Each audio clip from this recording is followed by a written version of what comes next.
Hello, everybody, and welcome back. Those of you who've been covering or watching us all week as we cover the Utah State men's and women's basketball tournaments. Those of you who are watching for the first time, thanks for watching, I guess. Welcome in. Yeah, welcome in. It's been quite the ride so far. We've had a lot happen. The women, unfortunately, lost a bit early, but the men are still continuing their run.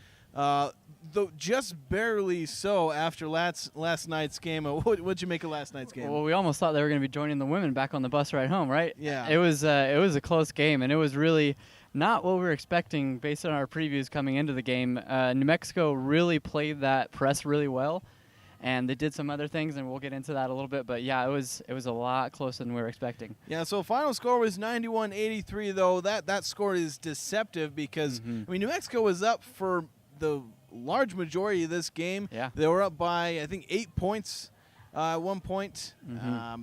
And at that point, it looked really bad because, like I said, there were a lot of turnovers. Utah State had 24 in the game. Yeah. And it just looked really bad. Most of it was from that press, which in the first two meetings between New Mexico and Utah State, they didn't really run that press. No, they didn't run it as well as they did, especially last night. And the funny thing is, even after the game, Coach Ware mentioned that as well as they ran it in the first half, they kind of let off the gas a little bit in the second half, and I think that's what allowed Utah State to kind of get back into the game a little bit. And we saw that with the turnover margin, like you mentioned, 24 in the game, a season high. The only other time they had given up 20 turnovers was in their loss to Nevada early in the season, but only giving up 5 in the final 15 minutes, 1 in the final 6 minutes, and they were able to kind of run some different things and kind of finally settle in when it counted really late in the game. Yeah, that's something you notice when if you're watching the game. You saw that when Utah State managed to get into their half-court offense and just run some things, New Mexico couldn't really stop them. I mean, Escada generally had his way in the paint. Yeah. Sam Merrill was efficient for most of the game. And Diogo Brito in the second half, I don't even know if he actually took any shots in the first half, but in the second half he went for 14 points. And you had other players like Justin Bean, who scored a career-high 14 points, I believe. Incredible night, yeah. Yeah, also had 15 rebounds. And really just everybody got going, and everybody played well on offense. Assuming you kind of look the other way with turnovers, it was really everything other than turnovers they did well in on the offensive end. Yeah, and really a lot of it ended up coming in that second half when they started to limit the turnovers. And when they started limiting the turnovers, they started to get the ball into Cada more. He had 12 of his 16 in the second half. Sam Merrill had most of his points in the second half as well. And he was kind of the guy that was, pretty steady throughout the game, trying to get people involved. He also had those 9 assists. And like you mentioned, Diogo Brito and Justin Bean both coming off the bench for the Aggies, scoring 14 apiece. And so, yeah, as the game went on, they ended up and they only as bad as they played in the first half, they still shot the ball 53% for the game. So, yeah, they kind of started to find a groove, settled in, and we started to see more of that Aggie basketball we're used to all season. Yeah, you mentioned Sam Merrill again, the 23 points, 9 assists. I think he added 5 or 6 rebounds, or I think 4 rebounds. He actually did come off the floor for the first time since, I think, late February. Yeah. He'd averaged 42 and a half minutes, which, yes, is more than the allotted 40 for a regular that is game. Correct.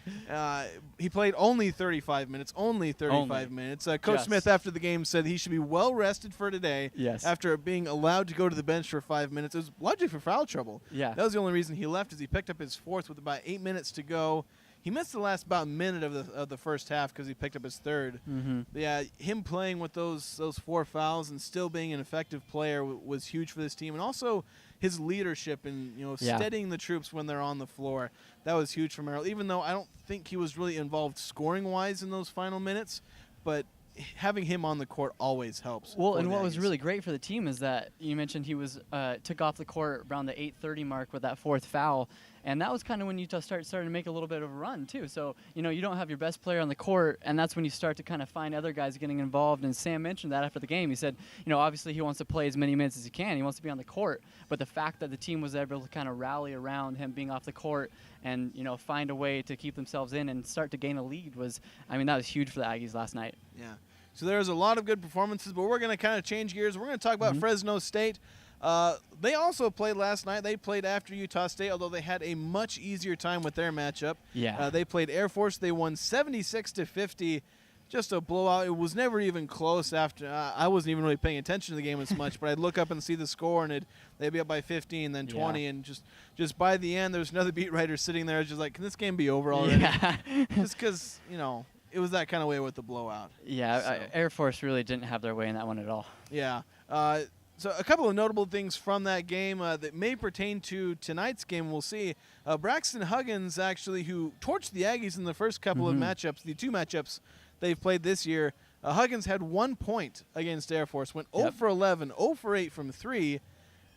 Not a good game for him overall, though they didn't really need him. Yeah.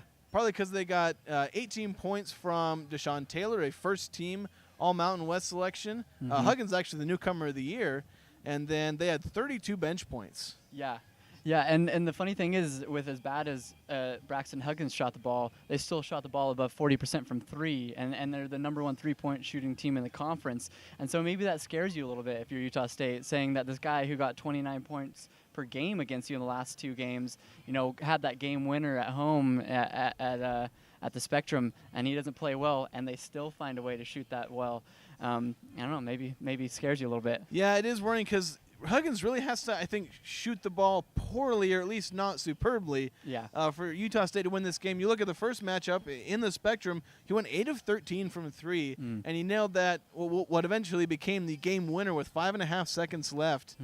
And when they went to Fresno, he went 3 of 8, was actually pretty poor, I think. I don't think he made a 3 in the first half. He might have made 1. He finished 3 of 8. Yeah. And they kind of made a bit of a comeback, Fresno State did at the end of that game, and nearly tied the game at the end. Yeah, and a lot of that was contributions from their first-team guy, Deshaun Taylor, who, as you mentioned, had a good game last night and had a good game in that last one against the Aggies. And, with the way that they play their lineup, they play more of a small lineup. They love to get their guards involved, and they love to shoot the ball.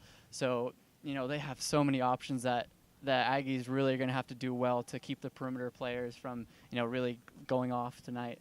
Yeah, and it's tricky because the way you look at Utah State's defensive system, it's really well built for protecting the paint. It's actually built to play teams that are like Utah State, who love to score in the paint and get layups, because they're, I think, top in the nation in 2-point field goal percentage defense. And, Neemias Queta, an excellent shot blocker. But when you're facing a perimeter team like Fresno State, that kind of goes out the window in a way, in that in both games, even the win, or the loss, they locked down the paint, but Fresno State was able to win because they made a bunch of 3-pointers, which can be a double-edged sword, but, this is tournament time. Anything can happen. Yeah, and, there's a very good chance that Fresno State could go cold on the night, and maybe they miss a lot of their shots, but like you say, Utah State having the ability to play so well in the paint, and, also have guys like Diego Brito or Sam Merrill who do play fairly well on the outside for as much love as they get for playing good defense on the inside. I think that as much as we look at these two teams, comparison only having a 1-point game both matches, I think Utah State still does have the tools to be able to pull this one out for sure. Yeah, definitely. They probably should have won both games if you look at them, but, the ball bounces, different ways. Yeah. But, I do like the Aggies in this matchup. I think especially if they get a couple of players involved. Bless you. So you mentioned being a perimeter-oriented team, Fresno State. Neemias Queta in both games went to town. Yeah. Not necessarily his 2 best games, but 2 of his better games. Yeah. Because he averaged 17 points, 12 rebounds, 5 blocks. Averaged 5 blocks. Yeah. And he shot 14 of 15 between the 2 games, 93%. Missed just 1 shot in the 2 games. And so he's a guy that you get it to him inside, Fresno State absolutely cannot stop him. No, he can't, and they can't. And what we saw from him last night that was really interesting is in that second half especially, he was one of the guys that really did take charge as well. He got that energy back that we usually see from him, that fire, and he was really attacking New Mexico inside. And New Mexico is a good team in the paint defensively. So you look that matchup is going to be something that they're definitely going to be wanting to exploit, having that advantage and having a guy like a first team, defense, second team all conference.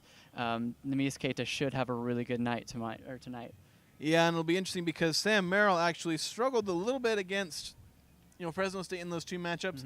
He averaged 18 points, which is decent, but he only shot 36%. Yeah. So, Sam Merrill is on a tear recently. He's averaging 28.2 points in his last 5 games, along with 6 rebounds, 4 assists. So he's not hurting in any way statistically. No. But you wonder maybe this matchup is a little harder for him. So you might rely on guys like Mias Keita or the different scorers with Fresno State focusing so much, deservedly so, on the Mountain West Player of the Year in Sam Merrill. And you might make a good point there where, maybe having to guard the perimeter is so heavy. Some guys like Diogo Brito, Sam Merrill, those perimeter players for Utah State might get a little bit tired on the defensive end and, might have to force some things inside a little bit more to keep this thing going.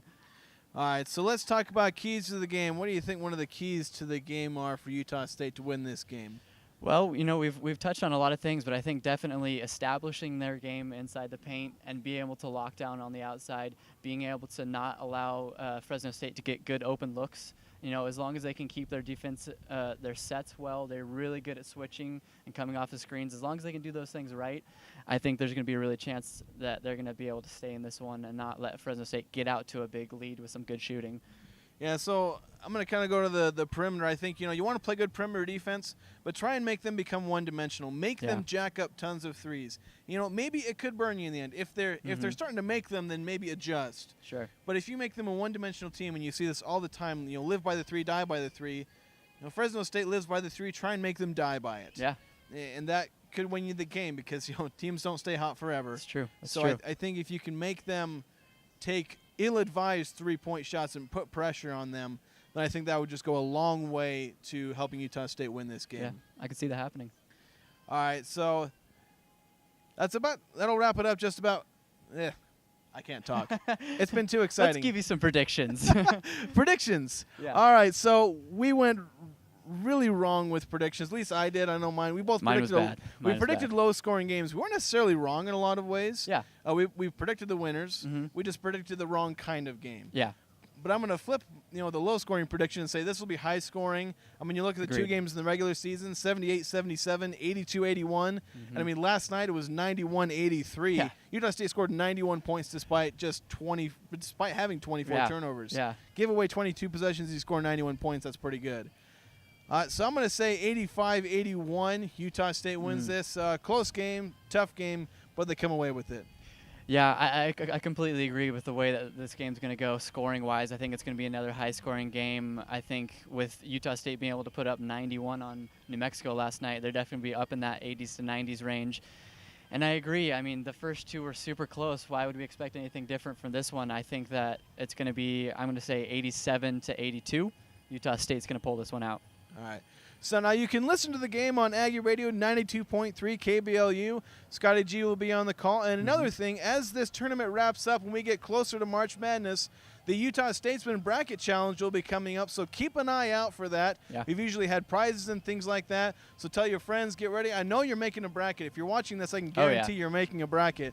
So make a bracket on Utah Statesman when you get the chance and when you see it. And, again, have a challenge with your friends, and there could be some cool prizes coming your way.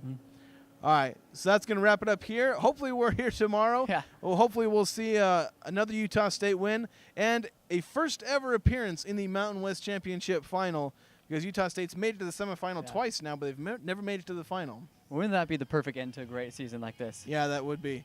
And it would keep going, too, if they made it. So exactly. That'll be awesome. But thank you so much for listening, and we'll hopefully see you tomorrow. Thanks.